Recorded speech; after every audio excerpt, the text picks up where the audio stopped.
تو بات چیت ہوتی ہے بلوچستان کا کیا مسئلہ ہے، کہتے جب بالکل ختم ہو گئی تو ایک معزز کہتا ہے دوست تھے، اس نے کہا نواب صاحب جی یہ بلوچستان کا مسئلہ کی ہے؟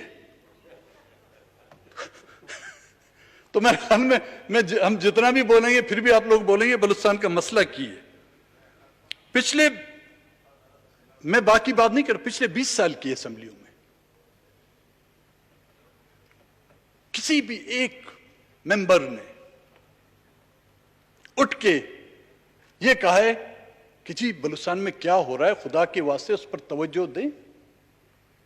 کسی نے کبھی اتنا تک کہا ہو کہ جی یہ جو میری طرف 2 سالوں میں کم سے کم میری طرف اشارہ کر کے بولتے کہ یہ پاگل جو بکواس کر رہا ہے یہ وہ کیا رہا ہے؟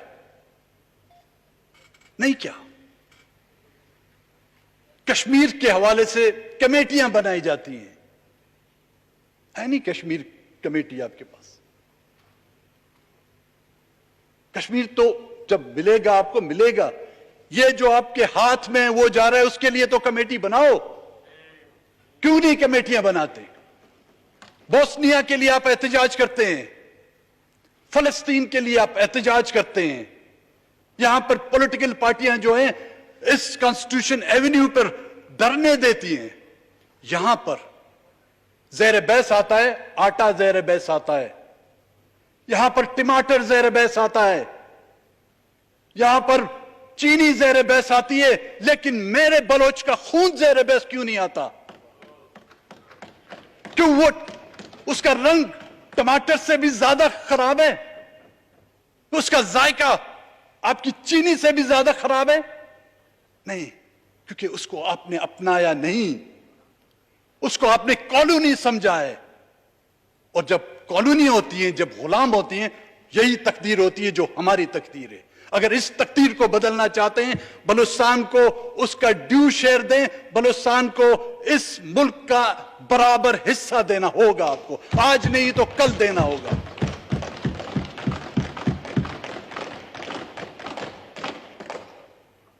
اسپیکر صاحب تو نہیں ہیں یہاں پر، ان سے میرا ایک گلہ ہے۔ یہاں پر افغانستان پیس کانفرنس بلائی گئی تھی، میں اگر غلط نہیں ہوں، بلوچستان پیس کانفرنس نہیں بلائی جا سکتی؟ کیا اس کے لیے ہمیں IMF یا ورلڈ بینک کی اجازت کی ضرورت ہے؟ کیا اس کے لیے بھی ہمیں یونائٹڈ نیشن سے قرارداد پاس کرنے کی ضرورت ہے؟ کیوں نہیں بلاتے آپ؟ بلائیں، ہم آنے کے لیے تیار ہیں۔ اگر افغانستان کے لیے آپ پیس کانفرنس بلا سکتے ہیں تو بلوچستان کے لیے کیوں نہیں بلا سکتے؟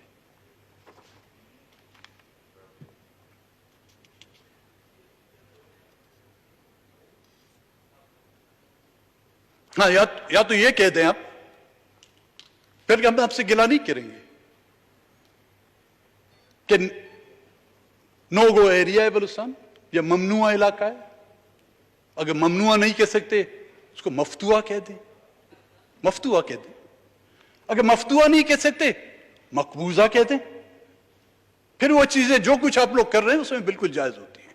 پھر کوئی بلوچستان کا کوئی بیوقوفی ہوگا جو پھر آپ سے گلہ کرے گا۔ ان تینوں میں سے ایک نام اس کانسٹیٹیوشن میں آپ ترامیم تو کر سکتے ہیں، ان میں سے ایک نام دے دیں، مفتوحہ بلوچستان یا مقبوضہ بلوچستان، پھر آپ جو کچھ کہیں۔ یہ قرآنی آیات گواہ، ہم آپ سے کوئی گلہ نہیں کریں گے، ہم اپنی لاشیں بھی دفنائیں گے خاموشی سے، ہم اپنے ان مسنگ پرسن کے لواحقین کو بولیں گے اب رونا بس کر دو، یہ خدا کی طرف سے تم پر قہر آیا ہے، اس کو سہتے رہو۔ اس زمانے میں ماں باپ اپنے بچوں کو اسکول نہیں بھیجتے جی۔ میں اس کورونا کے دوران گاؤں میں تھا تو بیکاری تھی، کوئی کام نہیں تھا، تو وہاں پہ سب بچوں کو جمع کر کے، اسکول کی چھٹیاں تھی تو ٹیچروں کو جمع کر کے گھر میں نے ان کو پڑھائی شروع کی۔ مجھے میسیجز آئے لوگوں کے کہ خدا کے واسطے ہمارے بچوں کو مت پڑھاؤ، جب یہ پڑھیں گے کچھ عقل آ جائے گی، کچھ سمجھیں گے، یہ حق اور ناحق میں فرق کرنا سیکھیں گے، یہ इंसाफ और नाइंसाफी में फर्क करेंगे। जब इनको ये समझ आ गई तो इनको कोई गाड़ी वाला आके उठा के ले जाएगा। खुदा के वास्ते हमारे बच्चों को मत पढ़ाओ। तो जब पढ़ाई की बात करते हैं हम, बलूचिस्तान के अक्सर इजला में ऑनलाइन मेरे ख्याल में क्लासेस हो रही पूरे मुल्क में, लेकिन बलूचिस्तान में ऑनलाइन नहीं हो रही, क्योंकि इंटरनेट पिछले 8 साल से जो है बलूचिस्तान में बंद कर दिया गया है। नो 3G और 4G services available in Balochistan.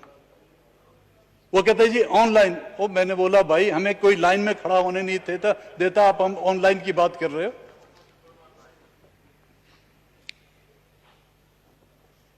वाकया जो हुए दिन दहाड़े लोग मुसल्ला होकर घरों में घुसते हैं। एक वाकया जिसका जिक्र मैंने पहले किया, दो दिन पहले, बस डॉक्टर साहब हमेशा के लिए नहीं, थोड़ी देर छोड़े, हमेशा के लिए खत्म कर रहा हूं मैं। वो घरों में घुसते हैं। अमन अमान का ये हाल है कि लोग घरों में बैठ नहीं सकते।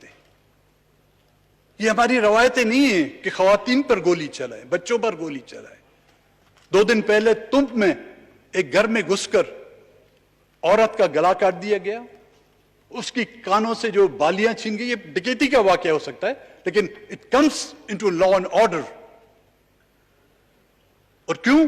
क्योंकि वहां पर पाकिस्तान का एजेंडा आप गाड़ी में लगे। मैं आपको बोलता हूं, आप मेरे साथ आए, कोई एक, आप पाकिस्तान का एजेंडा गाड़ी पे लगाएं, चाहे जो बारूद है गाड़ी में, चाहे जो कुछ है आप लाएं, आपको कोई पूछने वाला नहीं होगा, क्योंकि आप पाकिस्तान के वफादार हैं। झंडा लगाने से कोई वफादार नहीं होता।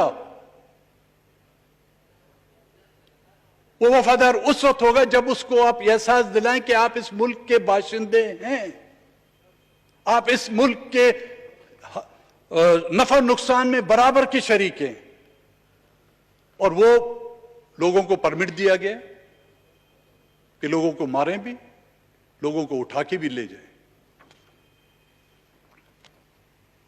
डेथ स्क्वाड मशहूर है वहां पर, जिसकी हर जिले में जो है उन्होंने एक ग्रुप्स बनाए हुए हैं। कोई भी पॉलिटिकल एक्टिविस्ट, एक लश्कर बनाया गया था मेरे ख्याल में वजीरिस्तान में, कहां पे आजकल, ये आज का नहीं, ये पहले भी था, छोटा उसको ब्रेक दे दिया गया था। वो टीवी में कहते हैं ना, मिलते हैं एक छोटे से ब्रेक के बाद, वो छोटा सा ब्रेक दे दिया था, अब वो फिर जो उनको एक्टिव कर दिया गया है।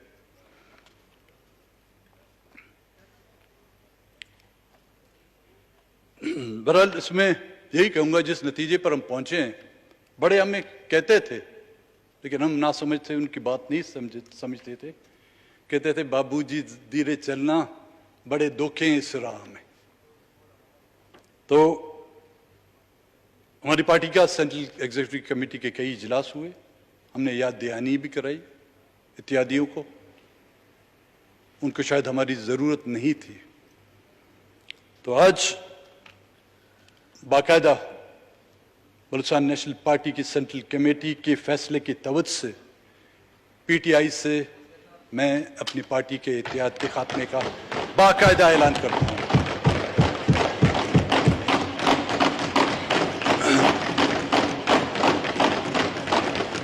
अफसोस होगा मुझे, लेकिन क्या करें। शेर के साथ इख्तिताम करूंगा। शाहों से जो कुछ रब्त न कायम हुआ अपना, आदत का भी कुछ जबर था, कुछ अपनी जबान भी। बड़ा शुक्र, बहुत बहुत मेहरबानी जनाब डिप्टी स्पीकर साहब, आपने हमें टाइम दिया और इंशाल्लाह ऐवान में रहेंगे। ऐसी अगर मुझसे कुछ किसी भी साथी की दिल आज़ारी हुई है, मैं इन्हें किसी पर पर्सनल अटैक नहीं किया, मैंने सिर्फ अपना दुखड़ा सुनाया है, अपने लोगों के खून के धब्बे आप लोगों को दिखाएं। अगर गलती से खून के छींटे किसी के दामन में लग गए तो उसका कसूर और मैं नहीं। बड़ी नाज शुक्रिया। बहुत शुक्रिया जी। जी जनाब सलाउद्दीन साहब।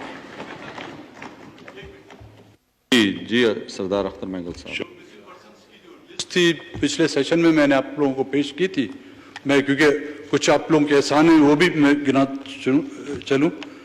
उनमें से 418 लोग जो है बाजियाब हो गए। ये एक लिस्ट है, मैं आपको रिकॉर्ड के लिए देता हूं। और इसी दौरान जो लापता हुए हैं उस लिस्ट के अलावा इस वक्त मेरे पास 500 के करीब लिस्ट मौजूद है जो हमारे आपके मुआहदे के बाद लापता किए गए हैं। ये उनकी लिस्ट है और 1000 बंदों की लिस्ट बन रही है, वो कुछ ही दिनों में मैं आपको प्रोवाइड करूंगा। ये जो बाजियाब हुए हैं और ये जो लापता हुए हैं, इनको खुद आप तराजू में तोड़ के देखने किसका वजन भारी है। जी जनाब सलाउद्दीन साहब। बिस्मिल्लाह।